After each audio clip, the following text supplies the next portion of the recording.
ঈদুল আজহার দিন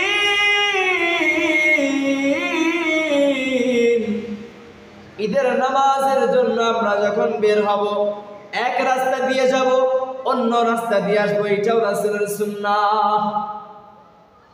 ঈদের নামাজের জন্য আমরা যখন পথ পাড়ি দিব, তখন আমাদের জবান থেকে একটা তাকবীর উচ্চারণ করতে হবে, আল্লাহু আকবার, আল্লাহু আকবার, লা ইলাহা ইল্লাল্লাহু, আল্লাহু আকবার, আল্লাহু আকবার, লিল্লাহিল হামদ। এই তাকবীর আমাদের জবানের মধ্যে জারি রাখতে হবে। তো ঈদের দিন যখন আমরা নামাজের উদ্দেশ্যে রওনা দিব, তখন আমাদের জবানের মধ্যে একটা তাকবীর থাকবে, আল্লাহু আকবার, আল্লাহু আকবার, লা ইলাহা ইল্লাল্লাহু, আল্লাহু আকবার, লিল্লাহিল হামদ।